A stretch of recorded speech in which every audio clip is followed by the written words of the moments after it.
Yo, what's up, everybody? Welcome back to the YouTube channel. This is Glenn. I'm here with my boy Jack.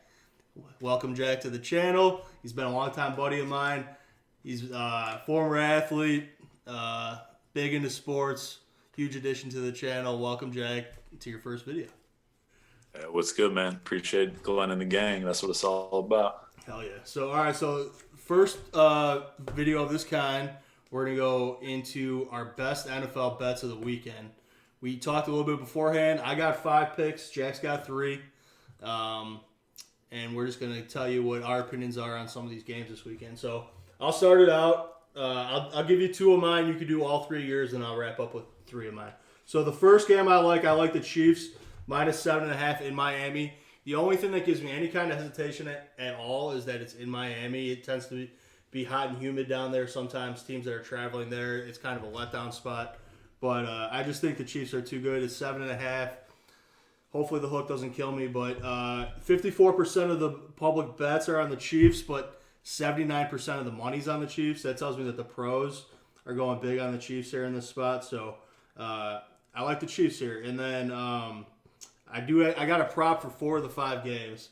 So I got a prop here that I like. I like Mike Gesicki over 43.5 yards. The last 3 leading receivers against the Chiefs were obviously 3.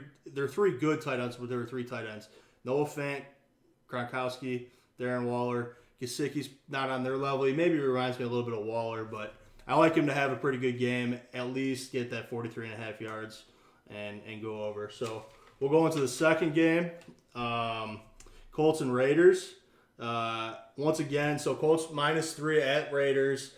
It's in Vegas. Once again, I don't love that, but also a theme here is 51% of the bets are on the Colts, but 84% of the money's on the Colts. Huge professional money on Colts. And then the prop I like in this, I like Derek Carr to throw an interception. He's thrown interception 3 weeks on the trot. I like this. I see him throwing at least 1 pick in this game. Jack, you got any thoughts on either of those 2 games? Yeah, I like where your head's at with throwing in a lot of people I think are going to be on the Dolphins in that Chiefs game, which kind of makes me like the other side of that. I think Dolphins are the best team in the league, if I'm not mistaken, against the spread this year. Sort of shooting off the hip my first appearance on the show, but if I'm not mistaken, No, I think they're not, like 9-3 against the spread. yeah, I think they're 9-3 against the spread, which is pretty tough. And I think a lot of people like over a touchdown at home, obviously. Yeah. So I sort of like going against the grain on that one. The other game, I'm sort of indifferent to. I didn't really have a feeling one way or another. It's a tight spread. Yeah. Vegas has been so shoddy all year that they're so unpredictable. It's tough to feel really confident about them one way or another. I like the Colts a lot, but when you got a guy like Phillip Rivers back there, I think the difference in this game, personally speaking, is I think that the Colts defense is for real, and I think that's where the difference comes. I think they hold Vegas to low 20s points. I don't think Vegas's defense is that good. I think Colts end up getting 28 plus. I think that's the difference in the game. But that being said, the Raiders can come out and be hot. They're so hit or miss. It's crazy. So yeah, no, the Raiders have just gotten it done pretty well against some high quality opponents throughout the year. With beating the Chiefs once, playing them tight a second time, a nice quality win against the Saints, who have proven to be top of the tier in the NFC. So then they come out and get bailed out by the Jets' fucking last play call. So they're sort of all over the map. I kind of like the Colts in that one, lean in just how big of a game it is for both organizations with the heavy playoff implications. for sure. Myself, I'm not really going to be the prop guy like Mikey Glenn Jr. the third over there. I sort of feel like that's where Vegas kind of eats your lunch. No, but, for sure. I like the Bucks a lot coming out of a bye, giving 6.5 to the Vikings. Vikings are fine. They're playing well, making a nice push for that 7 spot in the NFC. But I think there's a lot of negativity around that Tampa Bay club right now, coming out of a bye. Bruce Arians and Brady. A lot of people saying how, Bruce Arians trying to run his offense. They need to do Brady's thing. I think that those two sort of get on the same page here. And with a very favorable schedule down the stretch, I wouldn't be surprised to see those boys finish with, four. I think they got 4 games left, 4 in a row down here to finish 11-5 out the regular season. That being said, anyone who is watching this who knows anything about me, very biased towards the Bucks. I love Brady, so keep that in mind if you're trying to ride those. Might want to fade that one, but I do love the Bucks tomorrow. The other game I like is the Cardinals. I think Kyler Murray is in a nice bounce back spot. Started off the year on fire. A lot of people started throwing him in that MVP conversation, which is always an oversaturated conversation as the year moves along. It's always week to week. Guy has one good game, all of a sudden he's the MVP. I think Kyler Murray does have a bounce back week, though. I think the Cardinals get it rolling. The Giants are for real. I mean, it's weird. NFC East, you can talk all the shit you want about them, but at the end of the day, Giants and Redskins both got a chance to be that 7th seed, even if they, one of them's going to win the division, obviously. But that's got to be the number one team you don't want to play in the playoffs as an NFC team is to play like a 6-10, 7-9 division winner, and like right. you could maybe lose to a team like that. That would fucking suck. Yeah, it's like the laughing stock. Like, why are division winners automatically in? The next thing you know, they go on a little run there in the postseason. But yeah, I do like the Cardinals on the road tomorrow. Giving 3 is tough. Giants are obviously playing well. One of the better teams in the league over the past few weeks, over the past month and a half, 2 months, really. But I do think the Cardinals I think a lot of people are going to be on the Giants getting points at home the way they've been playing. And I think Kyler Murray's going to have a nice day and sort of show out.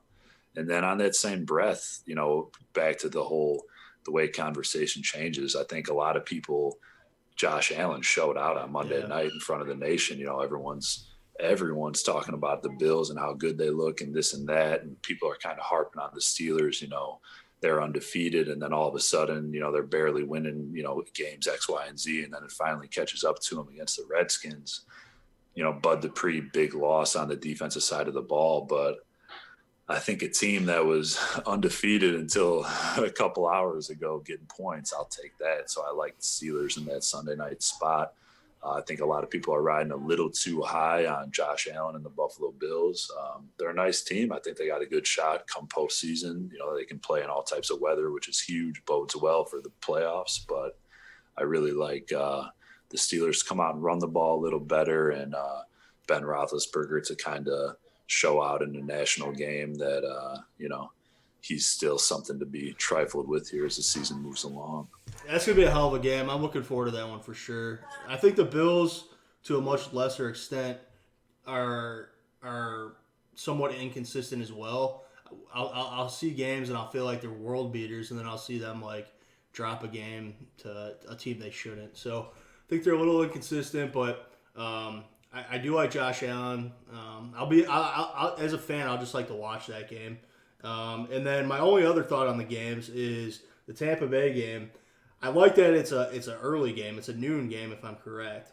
Yes, it is. And it seems like the Bucs have been pretty good in those spots. So yeah, I don't really disagree with any of your picks. Obviously, I didn't pick the other sides, so I don't feel too against any of your picks. But I don't know if I'm following them either. So or tailing them. So yeah, we'll see how it plays out. All right, the last 3 picks on my part for the week. I'm taking the Seahawks minus 14.5 against the Jets. It's so many points. 14.5. But I think it's more of the Jets are that bad than the Seahawks are that good. To be honest, I think the Jets are so fucking bad. I think they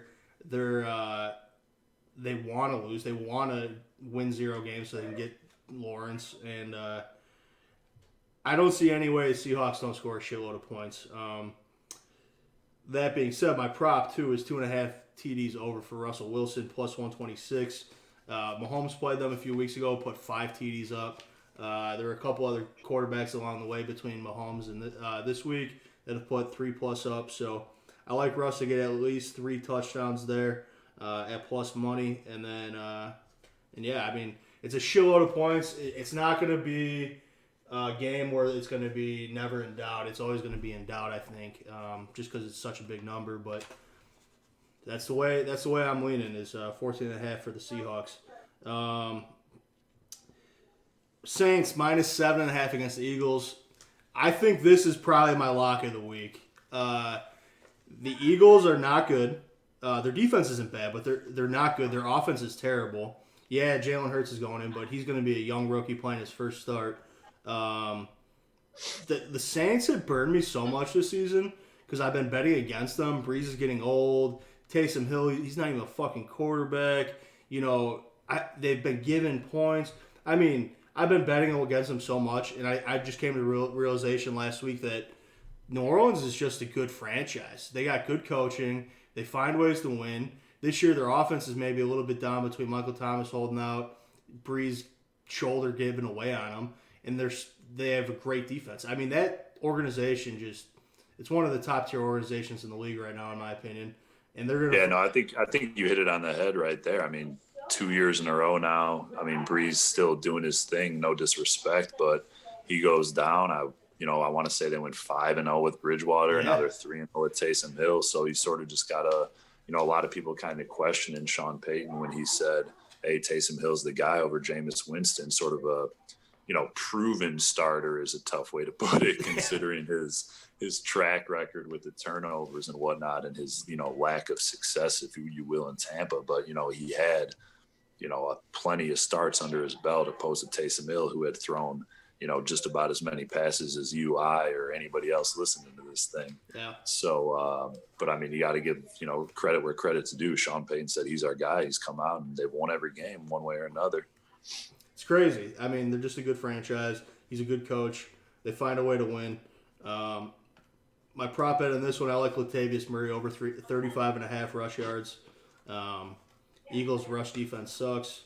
I think Kamara and Murray both get a healthy amount of carries and yards that game. So, and then my last game is the Monday night game, Ravens at the Browns. Ravens -3. Ravens not looking all that great. Browns looking like some world beaters right now, looking like a legitimate playoff contender. I like the Ravens in this one. Once again, the pro money's coming in on the Ravens. 52% of bets are on Baltimore, but 69% of the money's on Baltimore. Nice. It's going to be a smash mouth game. These are the number 1 and 2 rushing attacks in all the NFL. I think you see a lot of carries, a lot of yards for both offenses, but I think that the Baltimore rushing defense is a little bit better than the Cleveland rush defense. I like John Harbaugh coaching in this game versus Cleveland's coach. I can't even remember his name right now. I just think once you start getting to December, I mean, it's when the real players come to play. And John Harbaugh is one of the better coaches in the league, and I think they win by at least a field goal. So at least covering, if not by more. So I'll take the Ravens -3, but no props in that game. Yeah, I like Glenn coming in here with all this quantitative data, man. I need to up my game next time we take a spin on this thing. Got to be a little more more prepared. Trying to find an edge, man. Just trying to find get an my edge. notebook going. I'm more of a qualitative guy, so that's sort of how I like to ride the wave. It probably works out better. It probably works out better. You're going out on a limb with 5 for 5, all favorites. All 5 favorites. I got a unit on each of them. I also got them parlayed for the banter. Goal's got to be to hit at least 4. We'll see how it goes. Yeah, I mean, thanks for coming on, Jack. We'll have to do this more often. It's the first best bets of the NFL slate with me and Jack. We're also going to bring you Bears preview here shortly. We'll drop this. This is Saturday night. Probably a little later in the evening, we'll drop the Bears preview. Like, subscribe, comment, and let us know how we can improve these videos, everybody. So, thanks, Jack, and stay tuned for the second video. Appreciate you, homie.